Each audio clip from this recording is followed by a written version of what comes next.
Mrs Sen, আপনার মেয়ে কত নম্বরে? নাম নেই। ও, শরীরটা আসলে ওর ভালো ছিল না। তিতলির তো এটা পুরনো ব্যামো। পরীক্ষার আগে ওর শরীরটা খারাপ হয়েই থাকে, তাই না? তবে চান্স পেলেও না, এই স্কুলে কিন্তু গার্জিয়ানদের স্পোকেন ইংলিশটা ভীষণ ইম্পর্টেন্ট। আমাকে একটু এক্সকিউজ করতে হবে, প্রিন্সিপালের সঙ্গে দেখা করব। আসলে চান্স পাওয়া গার্জিয়ানদের সঙ্গে উনি আলাদাভাবে কথা বলতে চান। আবার আবার হাইমি হাইমি, এই কে এত করে বলেছি তাও তোর পড়াশোনাতে মন নেই। এতবার আমি বলেছি তাও কেন তোর পড়াশোনাতে মন নেই? হ্যাঁ বল বল বল, কে তোকে এইসব বানাতে বলেছে? বল বল বল, বলছিস না কেন? বল বল, কে বলেছে বানাতে এইসব? বল বল বল বল। ক্যাপ্টেন কে? হরিদা।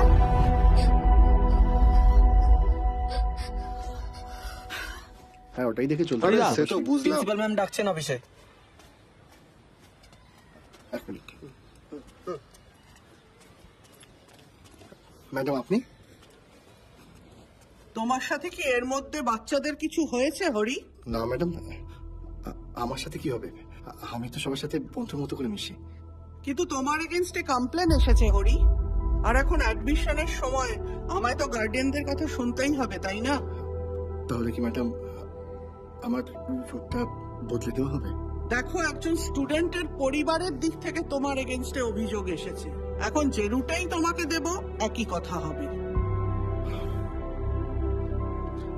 বুঝেছি। তার মানে আমার কন্ট্রাক্টটা? আদিত্য একাডেমির সাথে তোমার কন্ট্রাক্টটা থাকছে না, আমি টার্মিনেট করতে বাধ্য হচ্ছি। কি স্টোরি মাস্টার, ব্যবসাটা চলে গেল তো? ওসব স্বপ্ন স্বপ্ন দেখে কি হবে? বাস্তবটা বোঝো। তুমি ড্রাইভার, গাড়ি চালাও। আরে রূপকথা বেচে কি আর পেট চলে? হ্যাঁ,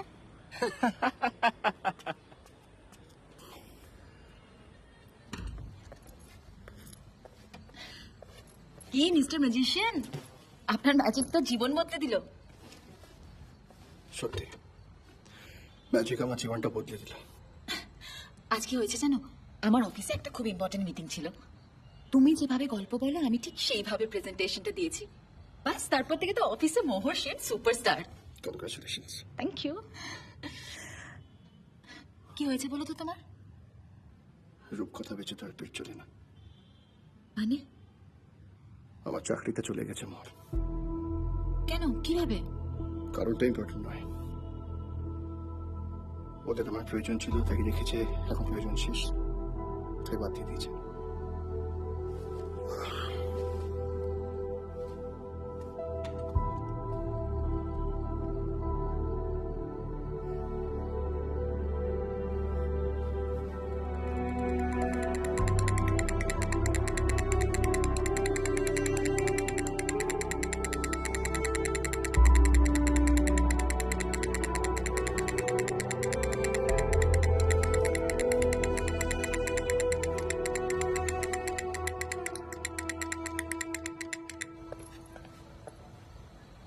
তুমি একটু আগে কি বলছিলে?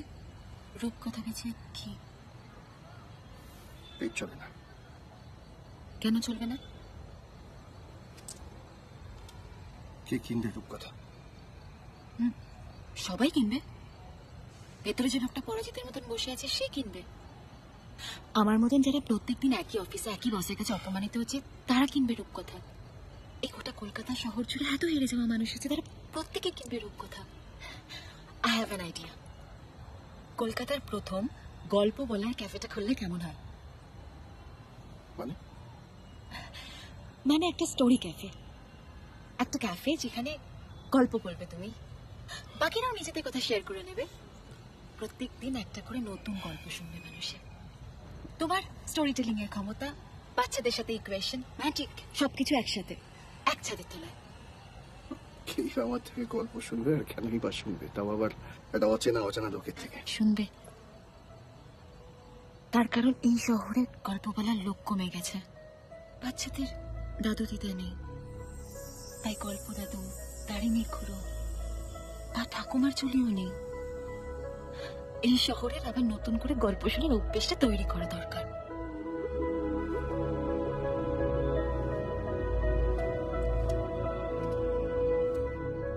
নাম নাম কি দেবো ক্যাফেটা? কলকাতার হ্যারি গল্প বলবে আর কলকাতা শুনবে, তাই নাম হবে হ্যারি টেলস আ স্টোরি। কিন্তু মোর পারবো তো?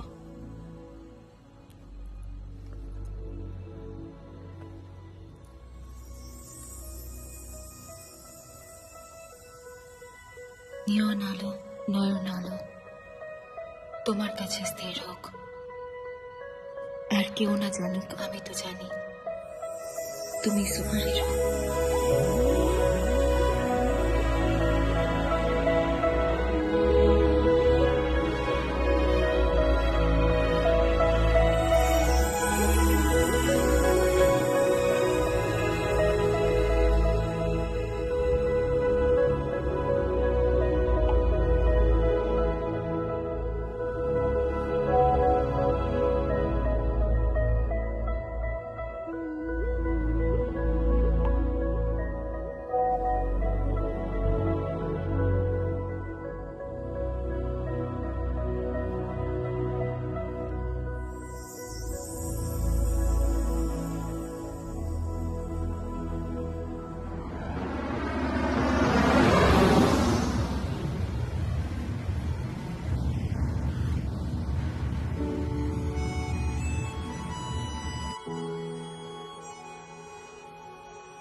আমি আজকে অফিসে বসে পুরো লিস্টটা বানিয়েছি। ফার্স্টেই লাগবে ট্রেড লাইসেন্স, তারপর লাগবে ফুড লাইসেন্স, তারপর লাগবে ব্যাংক লোন, আর সবার শেষ লাগবে জায়গা, মানে যেখানে ক্যাফেটা হবে। ও বাবা, এত কিছু আমি পারবো তো? মানে সম্ভব হবে তো? তুমি তো বলেছিলে বিশ্বাস না থাকলে ম্যাজিক হয় না।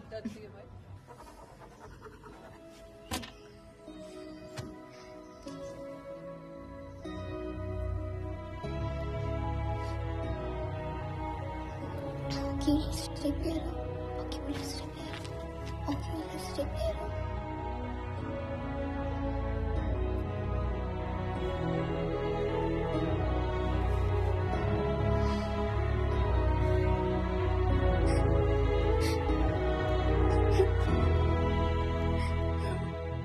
May I come in, sir?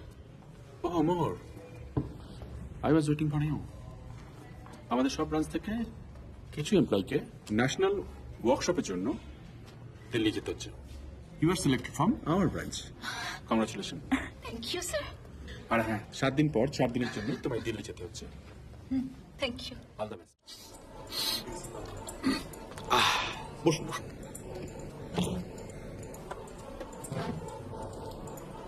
কিসের ব্যবসা করবে না? একটা ক্যাফে খুলতে চাই বাচ্চাদের জন্য। তা হঠাৎ ব্যবসায় মতি? আসলে স্যার, ওই অনেকদিন ধরে একই কাজ করছি, তাই ভাবলাম যদি নতুন কিছু করা যায়। তা স্কুলের পুল কাজ চালানোর কাজটা ছেড়ে দিলেন কেন? আসলে স্যার, মানে যদি ওই ক্যাফেটা খুলি, একদিকে ব্যবসাও হবে, আবার অন্যদিকে রোজ রোজ নতুন নতুন মানুষের সঙ্গে দেখা হবে, তাদের সঙ্গে বন্ধুত্ব হবে। তা কি ধরনের ক্যাফে খুলতে চান? গল্প বলার ক্যাফে স্যার, যেখানে রোজ রোজ মানুষ আসবে আর তাদেরকে গল্প শোনাতে পারবো। আমাদের জীবন থেকে তো এই গল্প বলাগুলোই হারিয়ে যাচ্ছে, তাই না স্যার? স্যার, লাঞ্চ করতে যাবেন না? যান, আমি আসছি।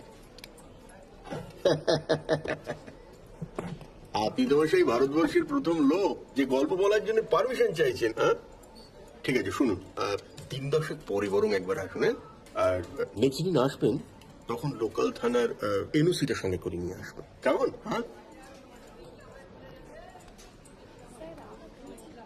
এত বড় লোন ফর বিজনেস এস্টাবলিশমেন্ট, এর জন্য তো বড় কিছু একটা মর্গেজ রাখতে হবে, ফর দ্য সিকিউরিটি রিজনস। বড় কিছু বলতে? এছাড়া মার্কেট ভ্যালু আছে, এরকম যদি কিছু একটা মর্গেজ রাখা যায় তাহলে ভালো হয়। আমরা কি কোনো গাড়ি রাখতে পারি? গাড়ি, হ্যাঁ গাড়ি রাখাই যেতে পারে। নর্মাল কিছু প্রসিডিওর আছে, সেগুলো করে ফেলতে পারলেই কোনো সমস্যা নেই। আমরা একটু নিজেদের মধ্যে আলোচনা করে তারপর বলি। হ্যাঁ হ্যাঁ প্লিজ, আপনারা আলোচনা করে আসুন।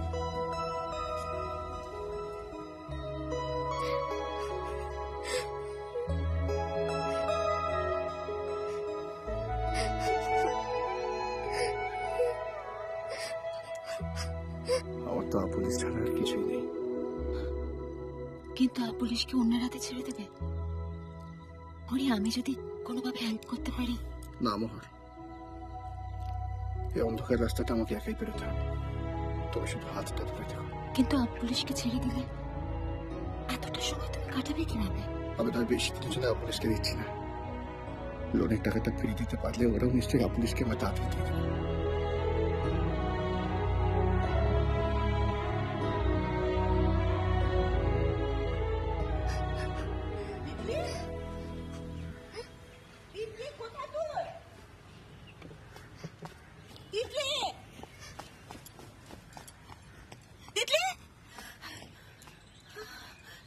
তিতলি কোথায়?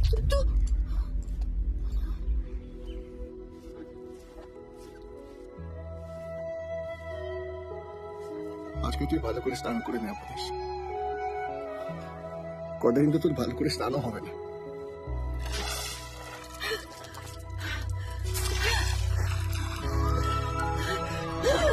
কি করবো বল? রোজগারটা হঠাৎ করে বন্ধ হয়ে গেল। তবে দেখিস, তোকে বেশি দিন আমি অন্য কারোর কাছে রাখবো না।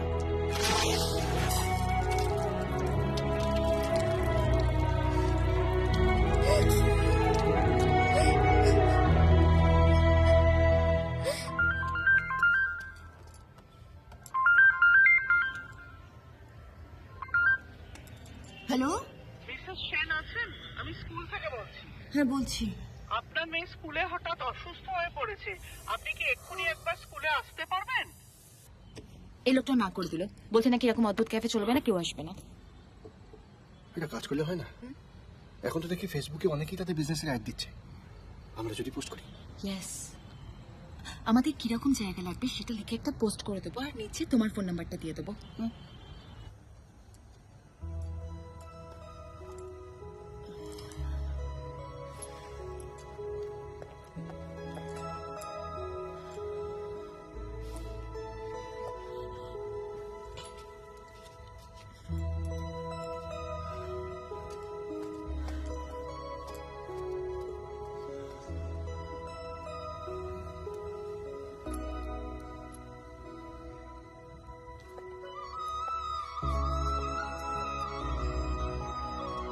কি হয়েছে তোর?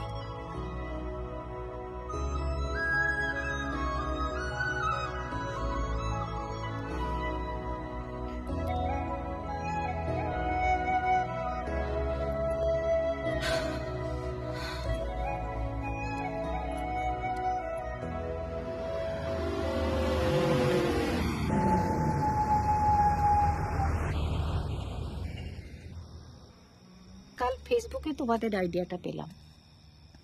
যদি ক্যাফেটা এখানে হয় তাহলে এতদিনে বুঝতে পারবো সন্তান মানুষ করতে কেমন লাগে। আমাদের কোনো সন্তান নেই, বুঝেছ? আমি ওরও 30 বছর সংসার করেছি, অনেক জায়গায় ঘুরেছি। তারপর আমাদের 30তম ম্যারেজ অ্যানিভার্সারিতে এখানে চলে এলাম। আমি তো হাঁটতে পারি না। আমার ছোট ছোট দুটো নাতি নাতনি যখন ছুটে বেড়ায় তখন আমার মনে হয় আমিও ওদের সঙ্গে দৌড়চ্ছি। তারপর ওরা আমাকে এখানে পাঠিয়ে দিল, আর ওদের দেখতে পাই না।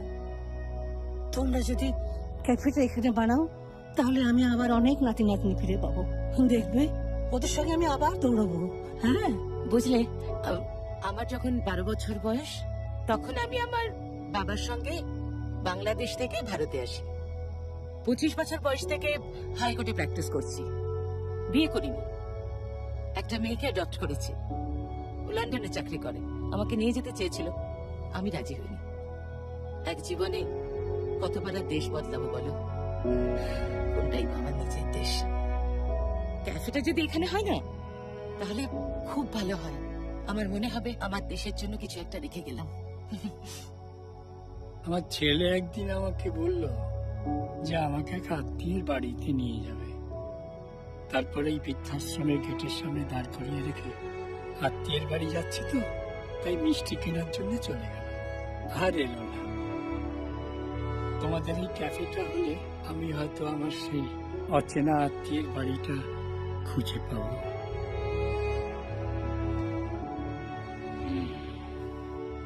সবই তো বুঝলাম, কিন্তু সমস্যা একটাই, মালিক যা রাগী, যদি রাজি না হয় পুরো ব্যাপারটাই ভেস্তে যাবে।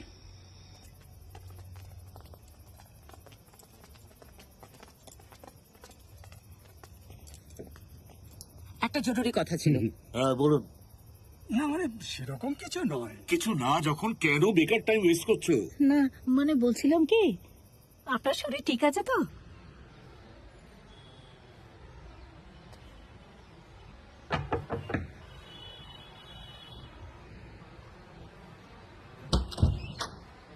কাকে চাই? হ্যাঁ, মিস্টার জোন্স। পাও বাড়ি নেই, পরে আসুন। ওই পুরনো লাইব্রেরি রুমটাকে যদি মানে একটুখানি এই লাইব্রেরিটা কি? বাবু বাড়ি নেই।